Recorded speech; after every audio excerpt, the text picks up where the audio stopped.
अस्सलाम वालेकुम। व्यूवर्स, क्या हाल चाल है। उम्मीद करता हूँ सब ठीक ठाक होंगे। मेरी दुआ है कि आप हमेशा हंसते रहें, मुस्कुराते रहें, हमें अपना प्यार दिखाते रहें।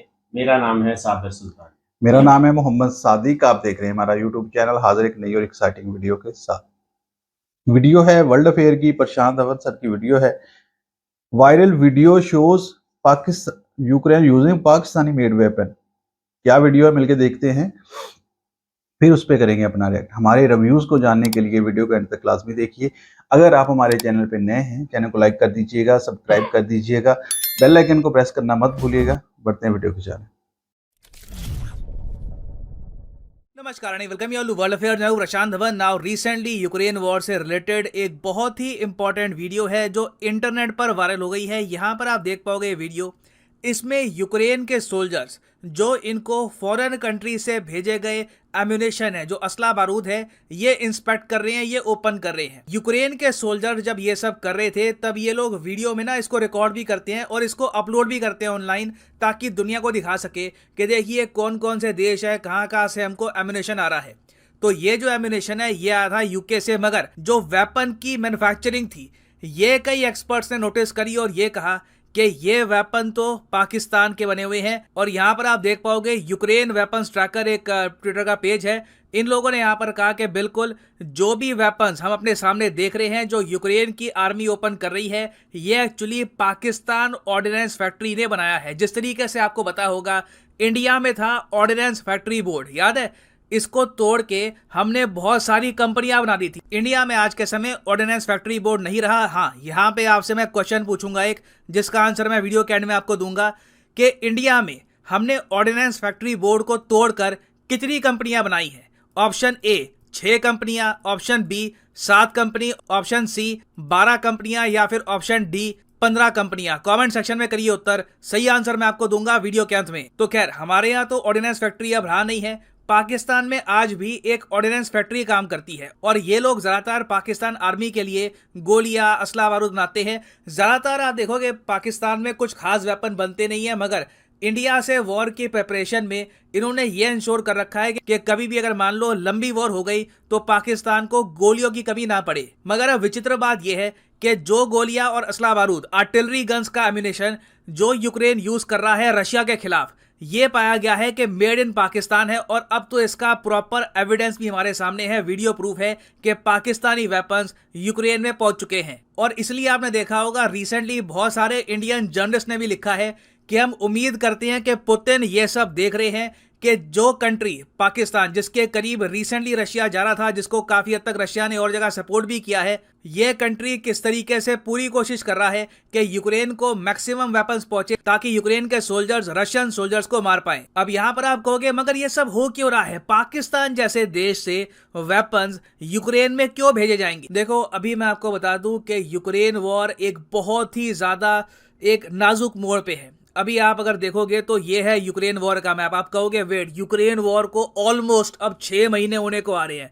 ये मैप नहीं बदला जब से वॉर स्टार्ट हुई है ना। स्टार्टिंग के कुछ दिनों में ये मैप दिखा था, तब से लेकर अब तक रशिया बस ऑलमोस्ट आप कह लो अटक ही गया है। देखो, आने वाले 1-2 हफ्तों में मैं आपको बता रहा हूं, अगर रशिया कुछ की बैटल जीत गया तो साउथ में ना आप देखोगे रशिया बड़ा विस्तार करेगा, बहुत सारा एरिया रशिया कर सकता है कैप्चर। इसलिए कहा जा रहा है कि Ukraine war is reaching a critical moment. और आप खुद समझ सकते हैं, एक वॉर अगर 6 महीने तक लगातार चल रही है, दोनों साइड से खूब फायरिंग हो रही है, शेलिंग की जा रही है, तो कहीं ना कहीं आपको एम्यूनेशन की कमी पड़ने वाली है। गोलियां, आर्टिलरी का जो एम्यूनेशन है ये सब कम पड़ेगा। इवन यूएसए ने भी रिसेंटली हाथ खड़े कर दिए थे।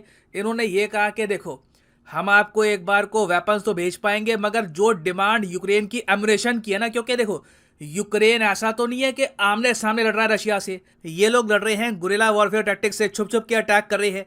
तो ज्यादातर जब आप छुप के अटैक करते हो ना, तो आप बिल्कुल काफी बार अंधी एक शेलिंग करके भाग जाते हो पीछे। तो यूक्रेन जब डिमांड करता है यूएसए से एम्यूनेशन, तो यूएसए भी सोचता है कि हम इनको इतना असला बारूद भेज रहे हैं कि कल को हमारे यहाँ इमीडिएटली कमी ना आ जाए। रिसेंटली फ्रांस में एक बार को कमी आ भी गई थी और यूके के मीडिया ने इस पे आर्टिकल पब्लिश किया था कि Emmanuel Macron humiliated as France could run out of ammunition with in days of war with Russia. Basically France ने इतना ज्यादा वेपन भेज दिया था रशिया को कि इनके पास खुद वेपन्स बहुत ज़रा कम बचे थे, मतलब वैसे वेपन्स थे, राफेल वगैरह इनके पास बहुत सारे हैं ऑब्वियसली, मगर एम्यूनेशन बहुत ज़रा कम हो गया था। तो सिंस यूक्रेन को बहुत सारी गोलियां, आर्टिलरी के लिए बहुत सारा बारूद चाहिए होगा, तो अब मोस्ट प्रॉब्ली यूएसए ने पाकिस्तान को भी कहा है कि आप लोग भी अपनी तरफ से जो भी प्रोजेक्टाइल हो सके, जो भी गोलियां हो सके, आप भेजो यूक्रेन को, क्योंकि आने वाले 1-2 महीने बहुत ही इंपॉर्टेंट है for the country of Ukraine. हाँ, यहाँ पर मैं एक बात ये भी मेंशन कर दूं कि बीच में क्या हुआ है कि रशिया ने भी अपनी जो रणनीति है चेंज कर रही है। आपने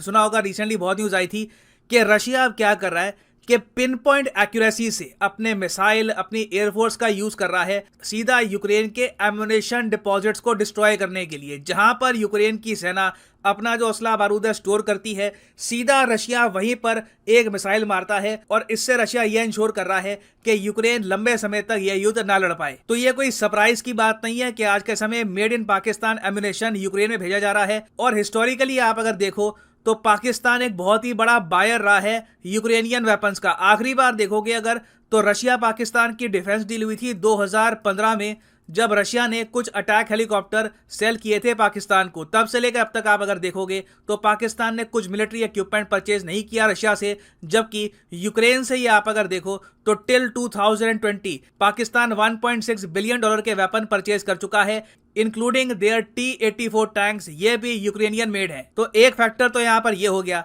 दूसरा फैक्टर आप खुद समझ सकते हैं, पाकिस्तान चाहता है कि यूएसए को ये प्लीज करे, यूएसए का ट्रस्ट, यूएसए का कॉन्फिडेंस ये वापस जीते, और उसके लिए सबसे आसान आज के समय रास्ता है कि यूक्रेन की अंधी सपोर्ट करो, यूएसए अपने आप प्लीज हो जाएगा। अभी रिसेंटली आपने देखा होगा जैसे जैसे पाकिस्तान वेपन भेज रहा है यूक्रेन को, यूएसए ने बड़े स्केल पर अब एड अनाउंस कर दी है पाकिस्तान के लिए। $30 मिलियन यूएसए देगा पाकिस्तान को फ्लड्स के लिए। और मैं आपको बता दूं, ये बस शुरुआत है।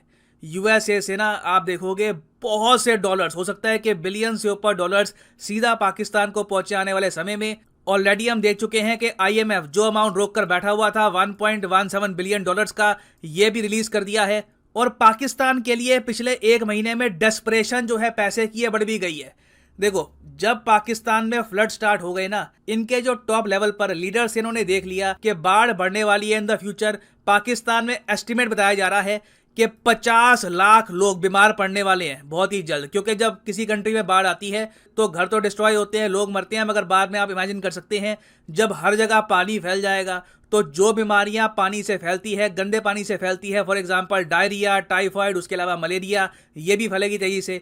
तो पाकिस्तान में इन द फ्यूचर दवाइयों की बहुत कमी पड़ने वाली है। तो इनको यूरोपियन कंट्रीज, यूएसए की बहुत हेल्प चाहिए होगी, इनको बिलियंस चाहिए होंगे ताकि ये इंश्योर कर पाए कि इनके कंट्री में लाखों लोगों की मौत ना हो। और ये बात पाकिस्तान के विदेश मंत्री ओपनली कह चुके हैं कि इनको फाइनेंशियल हेल्प चाहिए दुनिया भर से, ताकि ये ओवरवेलमिंग फ्लड जो है इससे निपट पाए।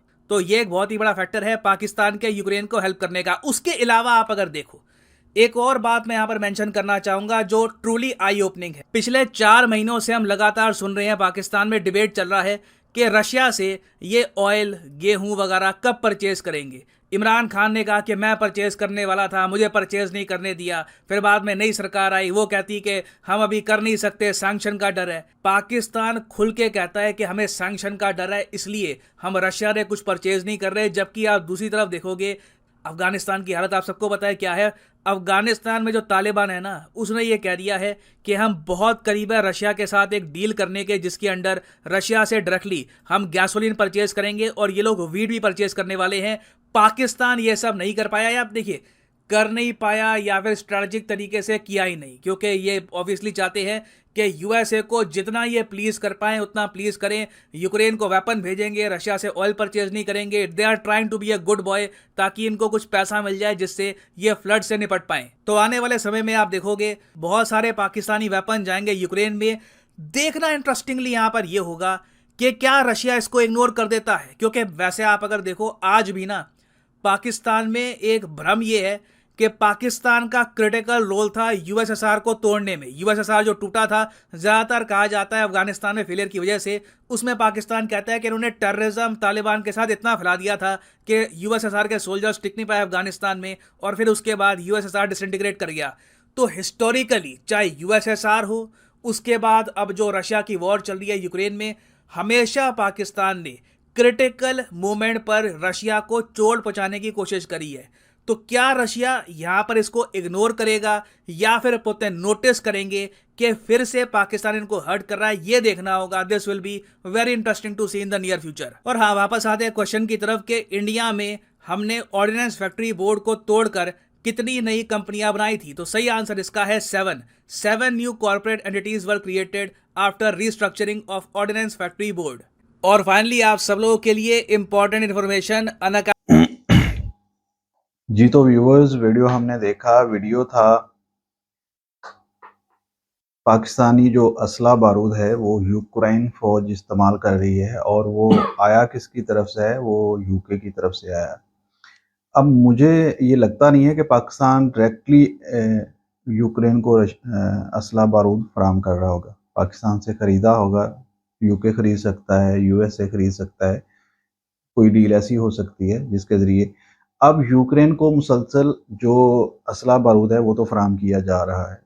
वो कोई भी कंट्री हो, कोई नेटो कंट्री हो, सब उसको असला फराम कर रहे हैं। और ये जंग इतने लंबे अरसे तक इसी वजह से ही चल रही है कि यूक्रेन के पास असला बारूद ख़त्म नहीं हुआ। नहीं तो पहले ही महीने में जब ये वॉर स्टार्ट हुआ था तो जो यूक्रेन के सदर हैं उन्होंने पूरी दुनिया से डिमांड की थी कि उसे असला चाहिए, उसके पास असला ख़त्म हो गया है, वो और जंग नहीं लड़ सकते। तो फिर जब ये वायरल हुई उनकी ये वीडियो, तो फिर सारी दुनिया ने, जो उनके साथ इत्तेहादी बने हुए हैं, ख़ास करके यूएसए और दूसरे नेटो ममालिक, फिर उन्होंने बड़ी तादाद में उसको असला बारूद पहुँचाया।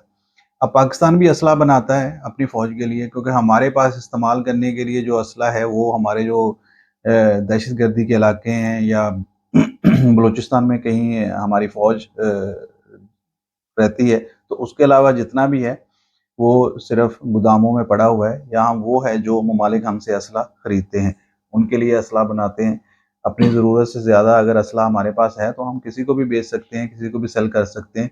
ये कोई हैरानगी की बात नहीं है कि यूक्रेन के पास पाकिस्तान मेड असला है। दूसरा, हमारे रशिया के साथ कोई इतने अच्छे तल्लुकात बने नहीं हैं।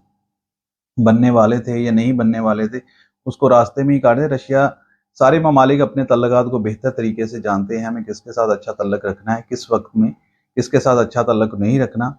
ये टाइम ही सेलेक्ट करता है कि ऐसी चीज़ों को। अब पाकिस्तान में अगर एक प्राइम मिनिस्टर गया तो उसकी हुकूमत ही चेंज कर दी गई। अब जो दूसरे प्राइम मिनिस्टर हैं, जो नए वाले, उनकी तरजीहात ये नहीं है, वो फंसे हुए हैं। अब दूसरी तरफ से पाकिस्तान में सैलाब आ गया हुआ है, उसकी बहुत बड़ी तबाहकारियाँ हैं। तो डेफ़िनेटली सारी दुनिया पाकिस्तान को एड दे रही है और वो देगी भी। अब अमेरिका भी पाकिस्तान के लिए एड अनाउंस कर चुका है, और वो उनका एक प्रोग्राम यूएस एड के नाम से होता है, उसके ज़रिए वो एड पाकिस्तान मुंतकिल करेगा। तो ये सारी चीज़ें हैं। पाकिस्तान अमेरिका की तरफ झुकाव ज़्यादा है, ये बात आपकी बिल्कुल ठीक है, और अमेरिका को खुश करने के लिए पाकिस्तान कुछ भी कर सकता है। वो अपना असला फ़रोख्त कर सकता है यूक्रेन को या किसी और ममालिक को थ्रू विया पाकिस्तान। अगर पहुंच रहा है तो ये भी हो सकता है। कुछ इसमें कहा नहीं जा सकता, लेकिन ये कोई बड़ी बात नहीं है कि पाकिस्तान का असला मेड असला वहाँ पे दिख गया है यूक्रेन रशिया वॉर में, तो इससे रशिया नाराज़ हो जाएगा, ऐसी कोई भी बात नहीं है। रशिया जानता है जंग के लिए हर चीज़, हर ऑप्शन इस्तेमाल की जाती है, और वो कहीं से भी आ सकता है, कि कोई भी कर सकता है। तो इसी तरह से बाकी सारे ममालिक भी देख रहे हैं कि यूक्रेन ने तो सीधा ये तक कह दिया कि जो ऑयल परचेज़ कर रहा है भारत रशिया से, वो यूक्रेनी लोगों का खून है। तो ये कोई छोटी बात नहीं, ये कोई मामूली बात नहीं, बहुत बड़ी बात कही गई है, और सारे बड़ा वायरल हुआ ये आर्टिकल। तो हर चीज़ को नेगेटिव भी पॉइंट्स होते हैं, प्लस पॉइंट होते हैं। अब इंडिया अगर अपने लोगों के लिए ऑयल परचेज़ कर रहा है तो किसी को कोई तकलीफ नहीं होनी चाहिए। अब जंग यूक्रेन पे मुसल्लत है, तो उसमें कसूर भी यूक्रेन वालों का ही है। वो इस हद तक ना जाते नेटो ममालिक के साथ कि उन्हें जंग करनी पड़ती रशिया से। अब इसी तरह ताइवान है। ताइवान पिछले दिनों वो सिर्फ एक औरत की वजह से, वो जो अमेरिकन थी पुलिस की, कि क्या नाम, नैन्सी पेलोसी, उसकी वजह से पूरी जंग के दहाने पर था, और चाइना किसी भी वक्त उस पर जंग मुसल्लत कर सकता है।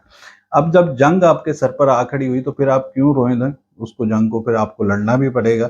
हाँ, जंग से पहले की ऑप्शंस आपके पास होती हैं कि आप इस जंग को किस तरह से टाल सकते हैं। अगर आप उसको खुद पे मुसल्लत करते हैं, ऐसी बहादुरी दिखाते हैं और ये वो, तो फिर उससे बचना नामुमकिन हो जाता है। अब रशिया इतनी बड़ी ताकत है, अगर उसको अफ़गानिस्तान में पाकिस्तान की मदद से तोड़ा गया था, तो पाकिस्तान अकेला उसमें शामिल नहीं था। बहुत सारी फ़ोर्सेस थी जो पाकिस्तान को हेल्प आउट कर रही थी, अफ़गानियों को हेल्प आउट कर रही थी अगेंस्ट रशिया के।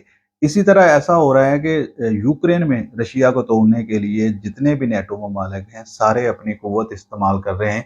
भले ही वो डायरेक्टली अपने फ़ौज नहीं भेज रहे उनकी मदद के लिए, लेकिन असला बारूद सारा इन्हीं ही लोगों का वहाँ पे जा रहा है, वहीं इस्तेमाल हो रहा है। तो हर कोई रशिया ये भी जानता है कि कौन-कौन से ममालिक उनको, तो रशिया के उन सब ममालिक के साथ तल्लुकात एक टाइम पे बिल्कुल ठीक हो जाएँगे, वो नॉर्मल हो जाएँगे। ये जंग के बाद की सूरत-ए-हाल अलग है, जंग से पहले की सूरत-ए-हाल अलग है और पाकिस्तान तो अभी वो किसी खाते में नहीं है कि किसी के साथ उस तरह के तल्लुकात, पाकिस्तान की तल्लुकात की अहमियत हो लोगों की नज़र में। बिल्कुल जी, देखें कि हमें तो इस चीज़ के ऊपर खुशी हो रही है कि प्रशांत धवन सर ने हमें ये खुशखबरी दी है कि पाकिस्तान के पास इतना असला है वाफिर मिकदार में, कि वो दूसरों को भी दे रहा है, दूसरे को भी इससे फ़ायदा उठा रहे हैं। तो इससे हमें ये भी मिलता है कि वो इसको इस्तेमाल करते हैं, तो उससे क्या जो फ़ायदा उठाया जाता है जंगों के दौरान, वो यूक्रेन वाले उठा रहे हैं। तो ये चीज़ें हमें इसके ऊपर जो है हमें खुशी भी हो रही है कि हमारे पास जो है ना वो हमसे हमारी हिफाज़त से इज़ाफ़ी जो है हमारा असला है, जो हम किसी भी दोस्त ममालिक को जो है ना वो सेल कर सकते हैं और वो सेल करना भी चाहिए। क्योंकि असला फैक्ट्रियाँ बनाई इसलिए जाती हैं कि हम अपनी दिफ़ा के लिए, अपनी ज़रूरत के लिए जो असला गोला-बारूद है वो बना सकें और जो इज़ाफ़ी है उसको सेल कर सकें। तमाम ममालिक इसी तरह ही करते हैं, रशिया, अमेरिका जो है वो इसी तरह से ही करते हैं। तो अपनी ज़रूरत से ज़्यादा जितने भी हथियार हैं उनको वो सेल करते हैं, तो ये पूरी दुनिया करती है, इसमें कौन-सी चंभे की बात है। और जो वेपन्स होते हैं वो जंग में इस्तेमाल होते हैं, अमन में तो कोई भी इस्तेमाल नहीं करता। तो ये हमें इस चीज़ के ऊपर खुशी हुई कि हमारे वेपन्स जो हैं वो भी दुनिया जो है वो खरीद रही है, उसके ऊपर ट्रस्ट कर रही है। तो ये भी अच्छी बात है और दूसरी तरफ ये कहना कि रशिया के खिलाफ इस्तेमाल हो रहे हैं या अमेरिका की हामी हो रहे हैं, तो यही चीज़ें होती हैं दुनिया में। हमेशा जो है ना पहले भी हम अमेरिका के साथ हामी रहे हैं और हम उसके रशिया के अगेंस्ट जो है ना वो पहले भी जंग वॉर में हिस्सा रहे हैं। अब भी हम यूएसए के जो हामी हैं, हमारे याफ्ता हैं, उसी की हम सपोर्ट करते हैं, वो हमारी सपोर्ट करता है क्योंकि इस वक़्त हमारी जितनी भी ट्रेड है हमारी है या इंडिया की है, वो यूएसए के साथ ही है, रशिया के साथ अभी तक हमारी इतनी ट्रेड खुली नहीं है, ना ही पाकिस्तान की, ना ही इंडिया की। तो इसलिए हमारा पहली तरजीह जो है यूएसए ही है, उसकी तरफ ही हम जाते हैं। और दूसरे नंबर पे हमारे जो हुक्मरान हैं वो तो अब एब्सोल्युटली जो है ना वो नॉट कहते नहीं है, एक ने एब्सोल्युटली नॉट कहा था यूएसए को और आज वो अदालतों के चक्कर लगा रहा है। तो यही चीज़ें हैं कि हमेशा जो है मुल्क जो है, जो मुल्क के हुक्मरान हैं वो मफादात मुल्क के देखते हैं, किस तरफ है हमारी जो ट्रेड, किस तरफ है हमारे वक्ती तौर पे हमें फ़ायदा कहाँ से मिलेगा।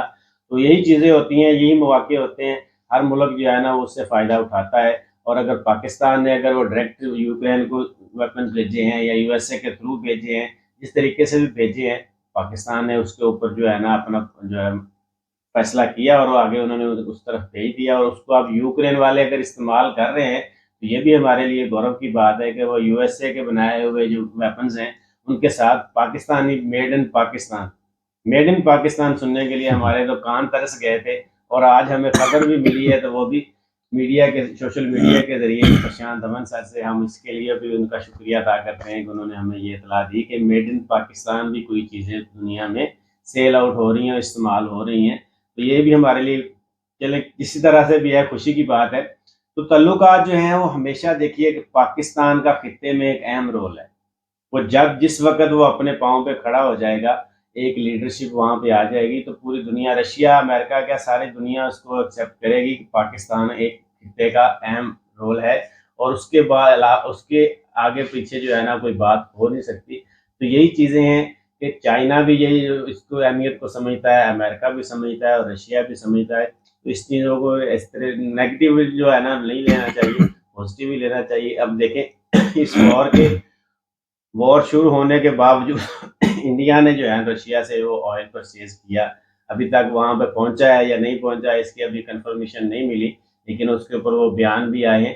तो ये सारी चीज़ें वॉर अपनी जगह पे है लेकिन ट्रेड अपनी जगह पे होती है। ट्रेड को ट्रेड की जगह पे रखना चाहिए, वॉर को वॉर की जगह पे रखना चाहिए। मेरा तो यही बयानिया है कि देखिए, इंडिया पाकिस्तान की भी अगर दुश्मनी है वो उसको अपनी जगह पे रखें। अगर ट्रेड साथ में हो सकती है तो वो होनी चाहिए। जैसे चाइना इंडिया की दुश्मनी आपस में खुल्लम खुल्ला मुखालफत रहती है, बॉर्डर के ऊपर कभी ना कभी कहीं ना कहीं जो है ना वो चपकलिश चलती रहती है, लेकिन ट्रेड उनकी जो है वो कम नहीं होती, बढ़ती रहती है। तो इसलिए अगर वहाँ पे हो सकती है ट्रेड तो यहाँ पे भी हो सकती है ट्रेड, इसलिए ट्रेड को बढ़ना चाहिए जिससे मुल्क की आवाम को फ़ायदा पहुँचे, वो करना चाहिए। लेकिन ये है कि किसी की जो है ना वो जंग अपने ऊपर मुसल्लत वो नहीं करनी चाहिए, उससे बचना चाहिए कि ये ना हो कि ये हम डिसीज़न ले रहे हैं तो हम खुद ही उसमें फंस जाएं, इससे गुरेज करना चाहिए। और सबसे बढ़कर ये चीज़ है कि अब जंग किसी भी मसले का हल नहीं है। अब देखिए 6 माह हो गए हैं और इस जंग ने, यूक्रेन और रशिया जंग ने दुनिया को इतना ज़्यादा डिस्टर्ब कर दिया कि अभी तक दुनिया जो है ना पूरे अपने पाँव पे सीधा खड़ी नहीं हो पा रही है। उनकी मईशत सबकी डगमगा रही है। चाइना भी डिफ़ाल्टर हो रहा है, अमेरिका भी डिफ़ाल्टर हो रहा है। सारी चीज़ लोग ममालिक जो हैं उनकी जो मईशत हैं वो बहुत डामाडोल हो रही हैं। इस चीज़ के ऊपर इनको मिल बैठ के हल निकालना चाहिए। ये जो बड़े हैं इनको इसके ऊपर अपना जो है ना वो मामला देखने चाहिए ताकि ये वॉर रुक सके और दुनिया जो है ना वो आगे बढ़ सके। वॉर में देखिए वहाँ पे यूक्रेन के जो है ना वो भी लोग हैं, वहाँ पे रहते हैं, अगर उनकी जानें ज़ाया हो रही हैं तो वो भी इंसान ही हैं। लेकिन 2 ममालिक के में 2 कंट्रीज़ की जंग में नुकसान अवाम का ही होता है, तो इसलिए इस चीज़ को से गुरेज़ करना चाहिए। जंग मसले का हल नहीं है। इस पे अगर मिल बैठ के अगर अफ़हाम व तफ़हीम से इसको हल कर लिया जाए और इस जंग को रोक दिया जाए, तो हो सकता है आने वाले कुछ सालों में जो है दुनिया वो फिर आगे अमन की तरफ बढ़ जाए। लेकिन ऐसा होता नज़र नहीं आ रहा, क्योंकि जो इत्तेहादी ममालिक होते हैं वो जल्दी के ऊपर तेल डालने वाले ही होते हैं। तो यही चीज़ें हैं। अगर यूक्रेन जो है ना वो समझदार होता तो इस जंग में पड़ता ही नहीं, लेकिन अब वो इस जंग में पड़ चुका है। 6 माह हो चुके हैं और उसकी मईशत को अगर देखा जाए तो बहुत ज़्यादा धचका लग चुका है और उसको संभलने में भी बहुत ज़्यादा जो है ना टाइम लग जाएगा। और हमारे यहाँ जंग के अलावा यहाँ पे हमारे यहाँ सैलाब आ चुका है और यहाँ पे भी जंग से ही कैफियत है और हमें भी इससे निकलने के लिए जो है ना वो बहुत ज़्यादा टाइम लग जाएगा। और हमें भी हमारे जो दोस्त ममालिक हैं उनकी एड की ज़रूरत है और वो हमारी मदद कर भी रहे हैं। पाकिस्तान के ऊपर वो इस वक्त भी ट्रस्ट कर रहे हैं। इंशाल्लाह हम भी इस चीज़ से, इस आफत से निकल जाएंगे। लेकिन ये कहना कि देखें जी ये असला उसका इस्तेमाल हो रहा है, इसका इस्तेमाल हो रहा है, यूक्रेन में सिर्फ पाकिस्तान का असला ही इस्तेमाल नहीं हो रहा, और भी बहुत सारे ममालिक का असला इस्तेमाल हो रहा है, लेकिन उसके ऊपर बात नहीं की जाती। तो इस चीज़ से भी गुरेज करना चाहिए। लेकिन फिर भी जैसे भी उन्होंने वीडियो बनाई हमें उससे खुशी मिली कि कहीं ना कहीं मेड इन पाकिस्तान तो आया। जी, बिल्कुल अच्छी बात है, कहीं न कहीं पाकिस्तान मेड इन पाकिस्तान चीज़ें यूज़ होती हैं। अगर कहीं जंग में ही हो रही हैं, तो ये भी अच्छी चीज़ है। पाकिस्तान अगर किसी से असला खरीदता है, तो पाकिस्तान बहुत ज़्यादा असला बेचता भी है। मार्केट में पाकिस्तानी असला खरीदने के बायर मौजूद हैं। आज की वीडियो इतना ही। अच्छी लगे लाइक करिए, शेयर करिए, कमेंट सेक्शन में अपनी राय का इज़हार करिए। वीडियो को लास्ट तक देखने का शुक्रिया। अल्लाह हाफ़िज़।